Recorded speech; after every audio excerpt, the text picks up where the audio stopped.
We wore swastikas on our arms and cut swastikas into our hair. Bag of glue or LSD, marijuana, whatever could get, anything if I had the money. If I couldn't get the money, I stole to get the money. Put me in a bin, put a bag on my head, put a gun to my head and pulled the trigger. A week later I wrecked the house, smashed every window because my mum asked me to go to church. What does she mean God has a plan? How the blinking heck would God have a plan, a purpose for me? God's not interested in me. Well, hello, my name's Brian Madden, and I'm from North Belfast. I was actually born in a place called Tigers Bay, which was described as a loyalist enclave in North Belfast. That would, by definition, mean it was a Protestant unionist area. So I was born into that type of community. I was born into a family where I had an older brother at that time, and then after me came another younger sister, younger brother, and then another younger sister. Growing up in Tigers Bay at that age, it was during the height of the Troubles, and there was bombs going off and people were being shot and people were being killed and people were being murdered. But we sort of, in a strange sort of a way, didn't blink an eye. We just sort of carried on regardless. Some of my friends' fathers were being jailed, others were being murdered. And we were taught at an early age that Catholic people were our enemy, that Catholic people were doing all the killing against us as super Protestants, and we had a divine right to be here and we needed to react to the oppression we were facing. It wasn't until later on in life I found out the Catholics had the same mindset, that they felt they were being oppressed as well. So it was a wee bit of, both feeling the same way and both defending and sometimes defending what they believed in a terrible, terrible way. So my father joined the UDA. I can remember him being in the UDA and marching with the UDA. I thought this is the way to go. These guys look the real deal. They all had green uniforms on and they were marching like army. There no weapons that I seen apart from sticks, but that was your aspirations in life. If you could be someone like your father or like these guys marching down the street and protecting your community, that was all the young people of my age aspirations. That's what we wanted to become. My mother then started to get a job. She got a job in a public house in a bar, serving drinks. And from about the age of 10 or 11, I'd have been down in the bar with my mum. So I'd have got a couple of pence back then just for washing glasses, cleaning the glasses and washing them and setting them up so the guys could get their pints. But then I began to realise that my dad seemed to be drinking quite a lot. And subsequently, my father became an alcoholic. So in every given opportunity, when he could get drink, he would have took drink. So to put that, and together with my mum working in a pub, then meant my father always stayed in the pub with my mum, because after the end of the night when the pub closed, they could stay on and get free drink. So that meant that both my mum and dad weren't coming home maybe to 1 o'clock or 2 o'clock in the morning. Now for a young guy at the age of 9 or 10, that gave me a licence to do whatever I wanted to do. So I thought, well, if you can't beat them, join it. So wherever I could, I would have pinched drink and started to take a little drink of whiskey or beer. When we were working in the pubs, when we went out into the back end to get beer barrels to come in, me and another guy called David worked out that you got the bottles of beer in the little head, you could put it in the handle of the beer keg and crack it open, drink the bottle of beer, put it into the empties, and no one in the pub knew that you'd actually taken it. So probably on a Saturday, maybe at 10 or 11 years of age, I'd have had 4 or 5 bottles of beer and then come home. And I felt very good about it because it sort of took me out of myself. I felt that there was someone that I actually wasn't. But I found out that because my mum and dad were drinking, when they came home, they didn't know that I was drunk because they couldn't tell. And that sort of led me down a spiral of absolute disaster. I continued to drink. By the age of about 12 or 13, I started to sniff glue. I was starting to take solvents. I was taking anything to get me high. I noticed then that my mother and father weren't spending any time with me. And around about the age of 12, 13, I was feeling a bit hurt and rejected because of that. So I went on a self-destruct mode, started to sniff glue, would have sniffed petrol, would have taken tablets. And then we were introduced to LSD. These drugs back then were a no-no because the paramilitaries, loyalist paramilitaries or Republican paramilitaries would have shot people taking drugs. But I just wanted to escape the life that I had because there was no meaning to the life I had. I had more relationship with my granny than I had with my mother and father. Going down this spiral of destruction led me into situations where I was getting in trouble with the police and getting in trouble with the paramilitaries. My mother tried her best with me. When I left primary school, she got me into the boys' model, which was a secondary school. All my friends went to the local secondary school, which was Mount Collier, but my mum sent me to the boys' model because she was endeavouring to get the best out of my life, because she knew I wasn't stupid, but I didn't like school, and I didn't like people telling me what to do. I sort of rebelled in a stupid sort of a way against any instruction. Even if that instruction was for the betterment of my life, I couldn't see it because I'm in destruct mode. I went into the boys' model and I lasted probably about a year and was expelled for a vicious assault. When he expelled me, I never told my mum and dad he expelled me. I kept getting up every morning, putting my boys' model uniform on, going out to get the bus, and I done that for 3 months, but I wasn't going to school. I was going into the local park where some other guys, a lot older than me would have been, and they'd have been drinking and taking drugs, and I'd have stayed with them for most of the day, drinking and taking drugs, then come home, shot up the stairs in my bedroom and fell asleep. After about 3 months, the truancy officer arrived at our door to tell my mum that I had been expelled 3 months previous and hadn't been to school. She was absolutely, it shattered her, it really, really did. She was very disappointed. The only alternative was for me to go to Mount Collier, which I loved because all my friends were in Mount Collier. I had to go for an interview. A guy called George Parr was the headmaster. He warned me. To be honest with you, I never paid any heed to any of the warnings anyone gave me. And he let me into Mount Collier Secondary School. And once again, I was with all my friends at primary school. And I felt, well, here's a bit of a change. So in secondary school, as time went on, I found that I was getting into more trouble. Paramilitaries were recruiting a lot of young people at our age, but what happened to us was, this is during the time when skinheads and mods and bikers and all started, and we all became skinheads, and that was a crazy path for me, but in the same turn, a saving path, because it kept me out of paramilitarism. It meant then that I never ever joined the UDA, and I never ever joined the UDA. I became a skinhead. We had our own self-identity. There was a group of maybe about 100 of us who were all skinheads, but it took us down a hazardous path. So from there, led us to joining the National Front, because the National Front were part and parcel of the skinhead movements. The National Front were, if you're not white and if you're not Protestant, you have no place in Britain, you need to get out. And also there were Nazis back then, so we were anti-Jewish, anti-Israel. We wore swastikas on our arms and cut swastikas into our hair, and at times we'd have got 2 lines drawn into our hair. This devastated my mum, because me growing up, my mum loved my hair because I had curly hair, and then one day I just went out and shaved it all off, and again she cried and cried, but I, in my ignorance, ignored it all. Went to Mount Collier Secondary School with 2 lines. They had changed headmasters, and there was a guy called Mr. Brewster who had served in the army, and when he found out that I and another friend had 2 lines, that meant we were members of the National Front, he expelled us from school, because we had some black people at school and we had some people from Pakistan at school, and he told us there was no place for that Nazism in his school, and we had to stay off school until the lines grew out. Of course, we went down to the barbers every week and got them dug in even deeper to stay out of school. He caught on to that, brought us back and put us out of class until the lines grew out. Eventually let them grow out, but remained a skinhead. But that led me into a deeper depth of drugs where I became addicted. I couldn't have went a day without getting some sort of tablet or some drink or some bag of glue or LSD, marijuana, whatever I could get, anything if I had the money. If I couldn't get the money, I stole to get the money.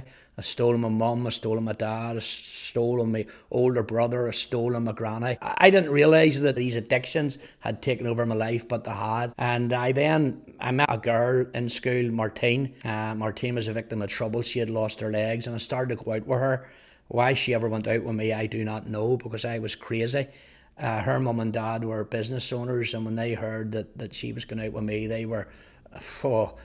they just didn't want me anywhere near her. I wasn't allowed to come down to the house. I wasn't allowed to come down to the business. But she sort of stayed with me for whatever reason. So going through them years in school, I found then that the authorities were catching up on me.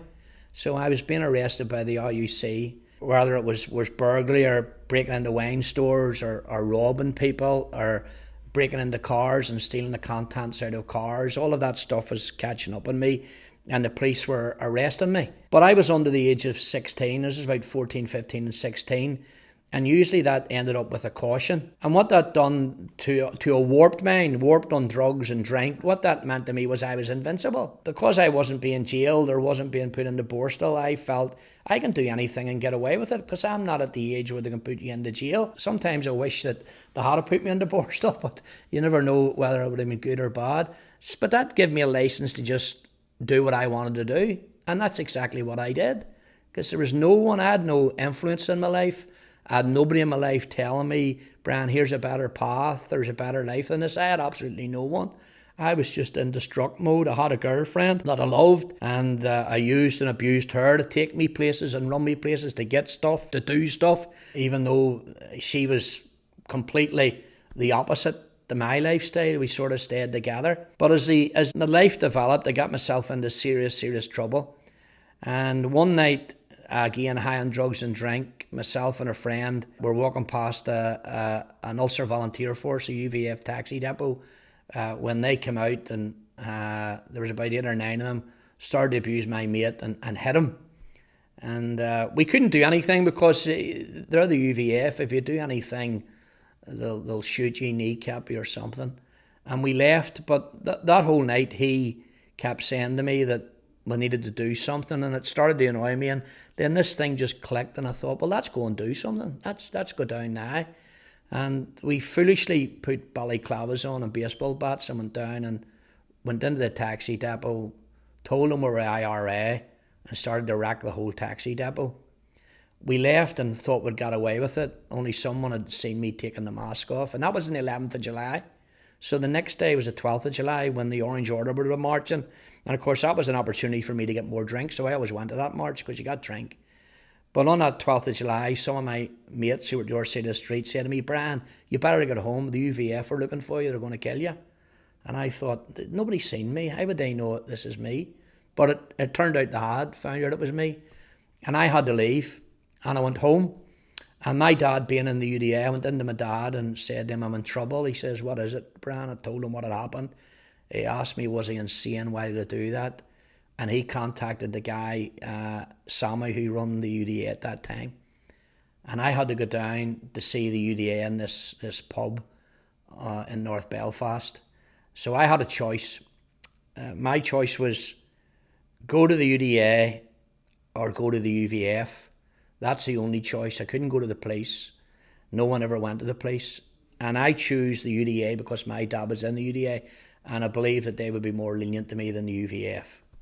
So I went in to see this guy, and he took me into the toilet, and lo and behold, they gave me a hiding, bust my nose, bust my eyes, everything. Told me that, apologised while they were doing it, of course.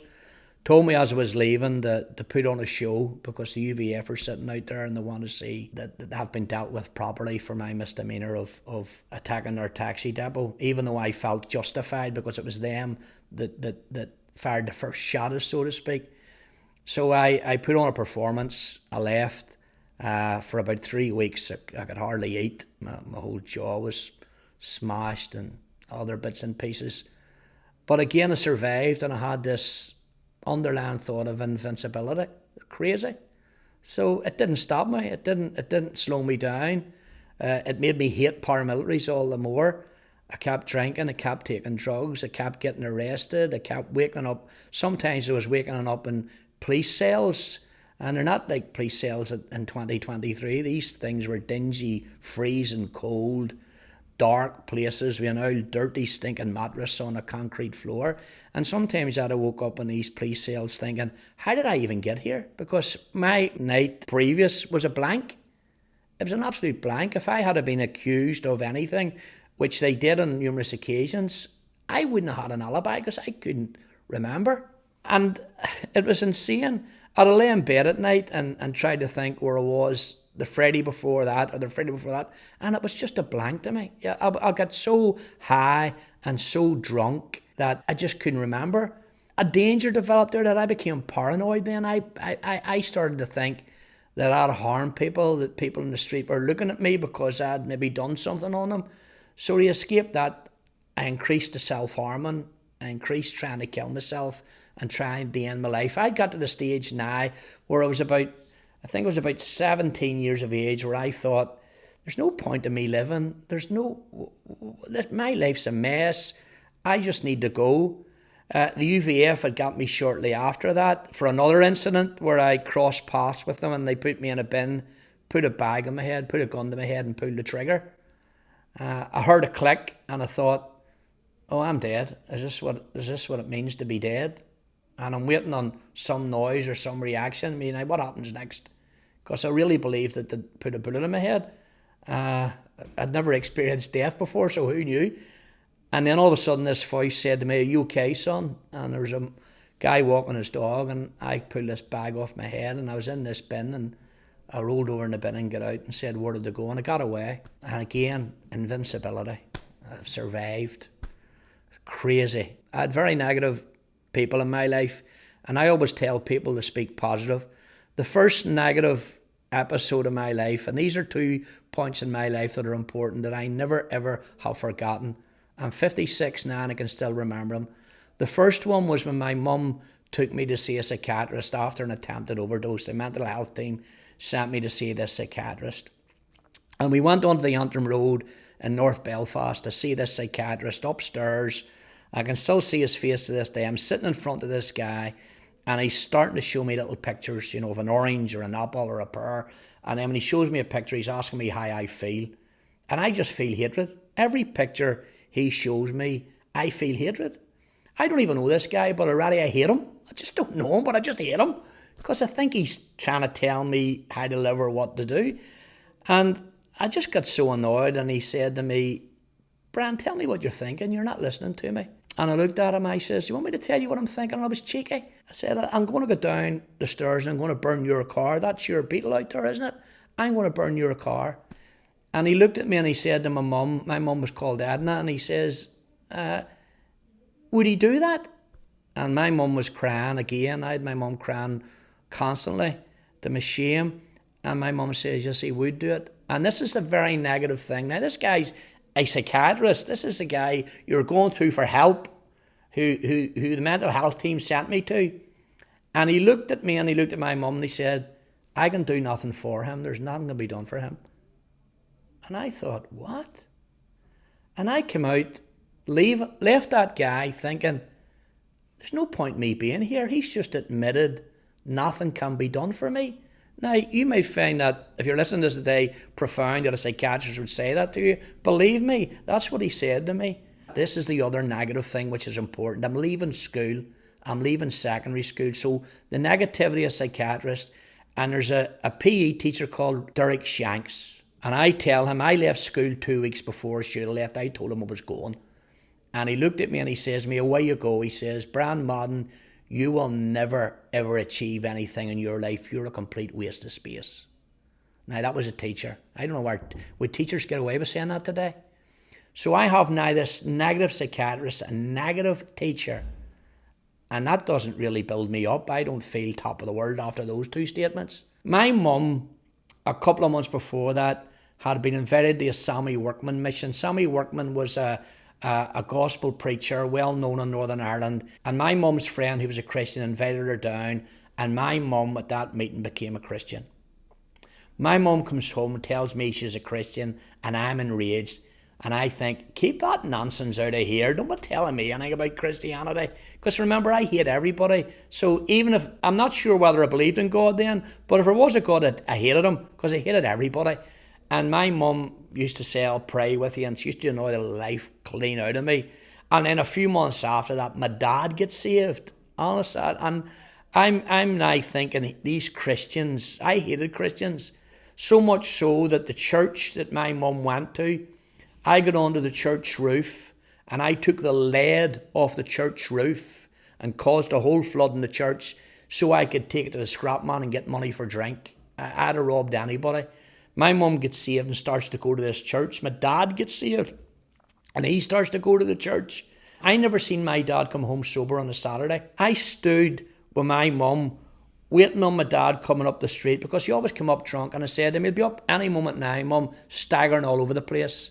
And I kept on her ear all day long, and lo and behold, For the first time in my life, I see my dad coming up on a Saturday, sober as a judge, walking straight, and I stormed out of the house. A week later, I wrecked the house, smashed every window because my mum asked me to go to church. I reacted violently. So much so that I climbed out of the back window, got up onto the roof.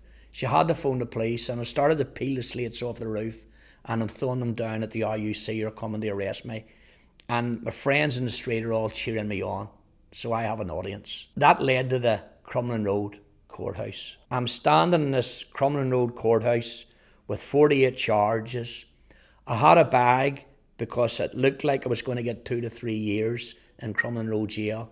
I was told by Trevor Smith to bring a bag because I'm going away for a couple of years. And a judge is reading out my charges, and I'll never forget it. He puts his glasses down on the bottom of his nose and he looks down at me and he said to me, "Young man, I don't know what it is about you, but I see something in you."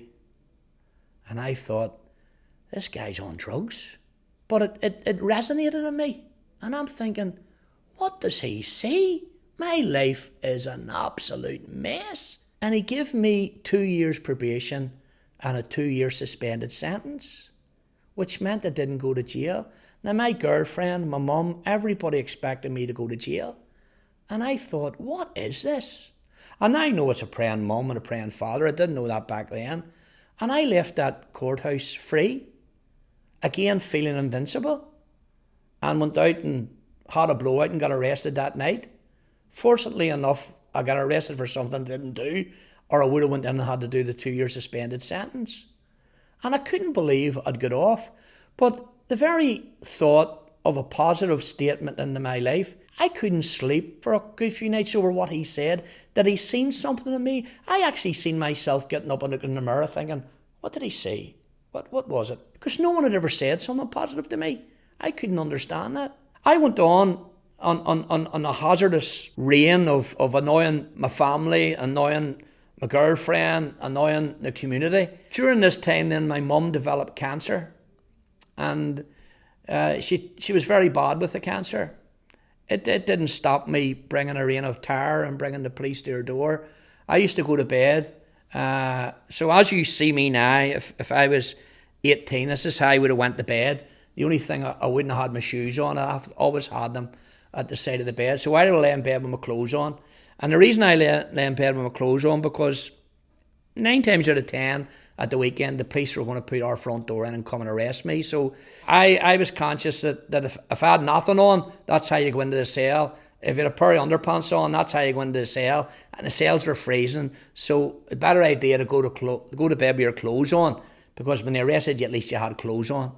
And this is the next very positive moment in my life. I heard them this morning, usually about 2 or 3 in the morning. I heard the door coming in and I knew, here we go. So I got up, a pair of slippers, put them on, stood up the side of the bed with my hands behind my head. Right, you're under arrest. You obviously done it, Brian, because you were expecting us. And I said, sure, I go to bed with my clothes on all the time because you're always arresting me. And they brought me down the stairs. My mum, the night before, had been very sick with a chemotherapy. And when I got to the bottom of the stairs, my mum came out to the top of the stairs. Her hair had been falling out. The police paused at the bottom of the stairs. I wanted them to take me on out. I didn't want to see my mum. I didn't want to feel bad. And they made me stand, and my mum got down onto her knees in front of the police, in front of me. And she prayed this prayer and she said, Lord, please, please, please save our Brian. You have a plan for his life. And I felt so small and so embarrassed. Whatever the case may be, I said, Mum, please go into bed. But I left with that prayer resonating in my mind and started to ask a question. What does she mean God has a plan? How the blinking heck would God have a plan, a purpose for me? God's not interested in me. So I've had this judge and now my mum, and the two things are battling my mind amongst all the evil and all the doubt and all the addiction and all the pain and all the violence and all the self-harm. I've got just a whole mass of darkness and doubt. I've got these two little positive lights that are every now and then rising to the top, and I don't know what to do with them. I just don't know what to do with them. So the way of dealing with them was to drink more drink to suppress any feelings that I may have had. I carry on. I'm just over 18, and I find that the IRA, the UVF and the UDA are all looking for me. So I'm in this situation where I've three paramilitary groups looking for me. The police are bringing me death threats to tell me that lawless paramilitaries are looking for you. You need to protect yourself and change your routes where you go here and where you go there. You know, I'm checking under my girlfriend's car in case the UVF or UDA put a bomb under it. I hope that they would never have done that, but anyway, you never knew. What happened to me was the very next positive thing. So after all this mayhem, I had this friend. His name was Hugh Knocker, and he lived in Carrickfergus. Hugh was about 15 years older than me, but it sort of befriended me through a hobby. I'm involved in using radio and amateur radio. You may not know what that is, but it's ham radio where we talk around the world. And me and Hugh had a common interest, and we became friends. Me and Martine, my girlfriend, who stayed with me amazingly, used to go down and see Hugh and his wife every Christmas. So we'd went down and we'd had a wee glass of wine or a couple of glasses of wine. Usually for me it was a bottle of wine, but we'd went down there every Christmas. This one year in 1987, it was January and we were getting down late, but we still went down. And we're sitting in Hugh's house. He had made a profession for God, but he wasn't going to church and he wasn't walking with God the way he should be. And we're sitting having a drink and he's asking me how things are going. And I sort of said to him, well, everything's going all right. He says, what do you mean all right, Brian? He says, you've been beaten up umpteen times. UVF's tried to kill you. And I'm hearing through the grapevine that the UVF, UDA and IRA's looking at you. You've tried to kill yourself. You've been in court for God knows how many charges. And it's only going to be a matter of time, Brian, before one or two things happen. I says, what would that be? He says, you either die or you go to jail. And I thought, well, that's very negative. Die or go to jail? What do you think I should do, Hugh? And this guy sitting, so we're sitting drinking wine, this guy's sitting and he said to me, Brian, you need to get saved. And I thought, what a lot of nonsense. And I'm angry. I'm thinking, Hugh, you for real? You're not even going to church and you're telling me I need to get saved? He says, Brian, there's no other hope. He says, the only person can help you at your stage in your life's Jesus. Now, I'm not sure I even believed in Jesus. My mum and dad become a Christian, and I left. I said, we're going to go here, Hugh, because I was annoyed at his very suggestion, again, of me changing my life. And me and Martine get into the car, and Martine was driving, I wasn't driving at the time, and we're going home, and we get onto the motorway to go into Belfast, and all of a sudden, as we hit the motorway, it says to drive at 40 mile an hour because there was huge winds coming across the loch. It was on the 17th of January, so it's a real winter's evening. And I'm in the car and all of a sudden these thoughts go through my mind. So I have the thoughts of the pain I've caused people, the pain I've caused my mum, the destruction, the self-destruction, the thieving, the robbing, the stealing, the hurting, the lying, the drugs. All this is flying up in my mind. And then I hear this judge saying to me, there's something in you. Then they hear the psychiatrist and they hear Derek Shank speaking negatively. And then I've got my mother's prayer and I'm in this car and all this is going through my head. And I'm thinking to myself, I'm going to have a breakdown here. I'm going to explode. But I'm sitting in this car and all of a sudden the words that Hugh said to me, you need Jesus in your life, start to resonate with me. And all I can describe it is I hear this voice saying to me, Brian, your life's a mess. If you die, you're going to go to hell and be lost for all eternity. And I'm thinking, well, I don't want to go to hell. And then I started to ask myself the question, I'm 19, where will I be in 5 years? And I couldn't answer that. And that was a paralyzing moment for me. So I found myself in that car. I find myself talking to God. And I say, God, are you real? If you're real, you need to come into my life. You need to help me. You need to forgive me for everything that I've done. I didn't know how to pray. I'm talking in a real strange way to God. And I'm saying, if you're real, prove yourself to me. Because I can't stop what I'm doing. I can't stop this destruction. I can't stop bringing a life of pain and misery to everyone that loves me. I need you to change me. But I'm praying from a moment of desperation, from the bottom of my heart. I'm really desperate. I'm at the very end of my being. And when I prayed that prayer, I just felt this calmness coming upon me. So all these thoughts stilled themselves. And it was like an oozy feeling just came right through from the top of my head to the sole of my feet. And I came to the very conclusion, I've got saved. I've become one of these people that I despised so much. I've become a Christian. And I just knew there and then that I'd asked Jesus Christ into my heart. We drive home and I said to my wife, Martine, or my girlfriend Martine, she's my wife now, you know, something has happened to me. I've just become a Christian. And she couldn't believe it. She drove off and left me. I walked into my mum, and my mum's sitting on the settee, and I looked at my mum and I said to my mum, Mum, I've got something I need to tell you. And my mum started to cry. And how I know my life was changed, so for the first time in my life, I realised that every time I brought my mum news, it was bad news, and she cried. I now feel her pain. I'd never felt it before. I'm now seeing the hurt I brought her, and she's crying, and I said, Mum, it's not bad. Honestly, it's not bad, it's good. I've just given my life to Jesus.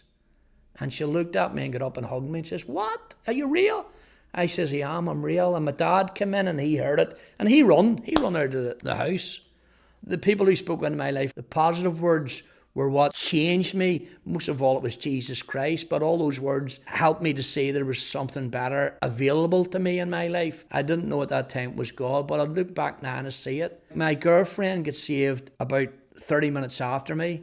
The very next morning, I'm going to a prayer meeting at 6 o'clock in the morning in the Presbyterian church that I'd stole the lead off the roof, and I'm feeling bad about it. When I took the lead, I didn't feel bad. I never felt bad years after it. But now I'm a Christian, I'm going to this prayer meeting and I feel bad.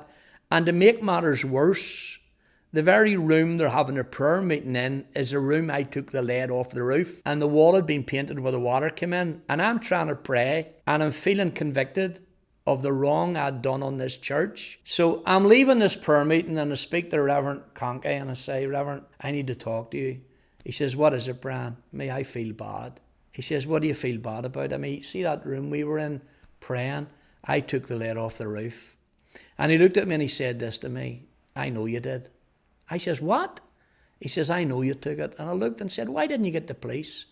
He said, I decided to pray for you, Brian, and Jesus got you. That's better, isn't it? And I left that prayer meeting a broken man thinking, I want to be like that man who can forgive. That was profound for me. To me, that's alien. My life was eye for an eye, tooth for a tooth. That's what I believed. But I've now met a minister who knew I'd done thousands of pounds worth of damage, and he had the evidence and didn't go to the police but prayed for me. It was profound. When I went home and told my mum about it, and she was, oh, you didn't take a lead of the roof, did you? Because I hadn't told anyone. I'm beginning to realise now that God's changing my life. I emptied all my drink out. I got all my drugs and my tablets. I flushed them all down the toilet. I'm now in a process of working through things in my life. And I'm starting to learn how to pray. I'm starting to pray. And as I'm praying, there's these big batteries sitting that I'd stole from building sites to get money for drink. And I feel God telling me, Brian, you need to take these batteries and bring them back. I couldn't pray while the batteries were there. So I picked them all up. They were big, huge batteries, and I took them to the police station. And I remember the constable saying to me, what do you want me to do with these? And I thought, well, I stole them, so arrest me. I feel bad. And he looked at me and said to me, Brian, how many more have you? I says, that's all I have. He says, well, what to do? Leave them or away on home, for goodness sake. Don't be bringing me any more. And I came out thinking, well, that's the goodness of God. Now, a lot of other things I had to do. You know, my mum died. My mum died of cancer, which was a difficult time in my life, a difficult time for my dad. But now I've got Christ in my life. If I hadn't had Christ when my mum died, I probably ended up dead. But I've now got Christ, and he was able to see us through. I asked my girlfriend to marry me, and we get married. I remember getting to see her dad because my girlfriend said to me, Brian, you need to go and ask my dad for my hand in marriage. I was petrified of him. He hated me. But I'm a Christian and I'm going to go up and do it. And I went up and I said to him, Alec, I'd like to ask you for your daughter's hand in marriage. And he said this to me, Brian, if you'd have came to me 2 years ago and asked that, I'd have chased you down the stairs. But I'm proud of the man that you've become, and it would be my privilege to have you as a son-in-law. My life is changing now, you see. Christ has changed me and people are speaking positively over me. People are telling me God does have a plan. And for the first time in my life, I started to believe it. We got married. We had a daughter, Michelle, and things were going really well. Then Martine's mum and dad both died. We had another daughter, Jessica, and then we're told that she's born with brain damage, severe brain damage, and she would be 24-hour care. And I'm thinking, well, I deserve this. This is for my sinful lifestyle. And then a guy told me, Brian, it's got nothing to do with your sinful lifestyle. Your sin's all under the blood of Jesus. And then I had another daughter, Rebecca, as well. I got a job. I'd never really worked. I got a job in a lift business for putting in elevators and escalators. It was at Dare Lifts. I left there and then got a job in Otis Elevator Company, which is the biggest elevator company in the world. And I'm on this journey thinking, good Lord, this is crazy. Somebody needs to pinch me here. How on earth did I get here? It's not possible for me to get here without God saving me at 19. This is incredible. And then I became the manager. So this drug addict, this broken, self-harming, lunatic type of guy who a psychiatrist couldn't help, who the teachers couldn't help, Jesus transforms. Now I'm becoming the manager of the biggest elevator company in the whole of Ireland. And I'm thinking, this is surreal. While I'm doing that, I applied to do a degree. Otis were owned by a company called UTC, United Technologies Incorporated, and they paid for my degree. I left school with no education. I'd done a degree in theology and I got a BA with honours. I left with no education at all because my mind was so broken, I couldn't understand anything. And Christ healed my mind. He healed everything about me. And I got that degree, and then I left Otis. I left Otis because I always said to God, I'm a realist. When I look back on my life and I see everything in my life, and I see all the blessings of God, when I see a wife that I love, and I see daughters, and I see a roof over my head, and a car that I drive, and food on my table, I look at that life now, and look at me when I was 16, 15, 17, 18, and think, that mess would never have created this, what I've got. So I acknowledged that everything I had was God's. And I used to pray, God, if you ever want me to give all this up for you, I'll give it up because it's not mine anyway. You give it to me. And that's exactly what happened to me. I'm working at a lift and the Holy Spirit speaks to me again and says to me, Brian, what are you doing here? And I started to cry and I phoned my wife. And from that moment there, God called me into the ministry to be a minister. Now, there's something that's interwoven in my testimony. My oldest brother, Gary, who was a Christian when I was running about mad, was training to be a Presbyterian minister. And my mum had pinned all her hopes on him becoming a Presbyterian minister. He was the shining light in the family. I was the black sheep of the family. But it's amazing, because my brother Gary, who's going on with God, didn't go into the ministry, but God put me into the ministry. It's remarkable. The broken, the trampled upon, the hater is the very one that God's going to pick up and transform and put them in the ministry. And that's what happened with me. My mum wrote me a letter, an amazing letter, telling me how proud she was of me. But that's not me. I didn't do that. That was Jesus done that for me. And I went into the ministry and I've been serving Christ in the ministry. We have had huge problems. My wife, my daughter's disabled, my wife's disabled, but we never have given up on God because God's never given up on us.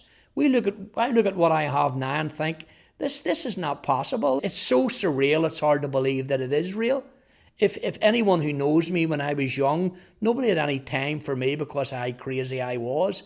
But now it's different. I've been on radio shows. I've spoke in Brazil. I've been to Australia. I've been everywhere around preaching, speaking. I'm still pastoring. I'm now looking after Teen Challenge in Northern Ireland where we minister to drug addicts and get people into Christian rehabilitation and see their lives transformed. My wife helps me with that. My eldest daughter volunteers with us. She helps me with that.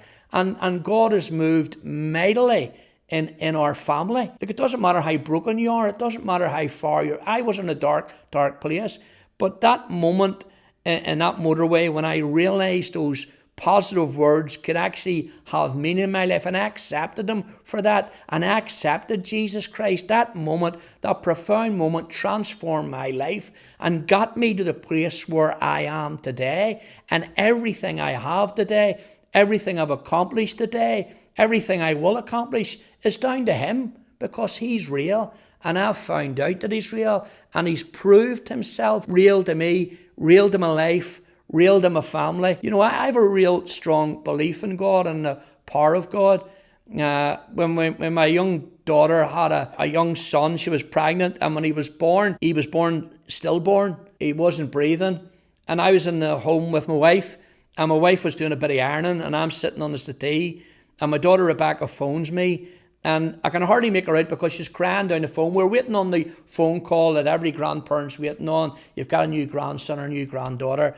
But the phone call I get is not that. The phone call I get from my daughter Rebecca, Daddy, something's wrong. He's not breathing. And at that moment, I felt this same peace of God that I experienced at the moment I asked Jesus into my heart. And I'll never forget it. My wife starts to panic, but I have this sense of the Holy Spirit, and I told my daughter Rebecca, your partner Ryan, to take the phone over to where they're working with him and put it in loudspeaker and hold it over them. She gives the phone to her partner Ryan, he puts it in loudspeaker, and I start to pray, and I start to say the craziest prayer: devil, you are not getting my grandson's life. You're not taking him out of this world. And I speak life into him right now. Live and do not die. Breathe. Fill his lungs, Lord, with air. And I hear this consultant's voice in the background. Tell him to keep praying. It's working. And lo and behold, within 2 minutes, he comes right back to life. He's breathing. He's living a full life. They actually named him Zion after we prayed, and he came back to life. And I look back at that now, and I've testimonies of how God's moved in power and how God has saved us from things, blessed us with things, and used us. I would never, ever, ever swap this life for any other life. I'd rather erase the pain that it took to get me to serve Christ. But then again, I wonder, isn't that Jesus? He plucks us up out of the dirt and he puts our feet on solid rock. So my testimony is a testimony of saving grace, and it's all down to the Lord Jesus Christ. If you're not saved today, ask Christ into your life. Repent of your sin. Ask him into your life and see the journey he will take you on. You will never believe it. It's incredible. May God bless you. Thank you so much for listening.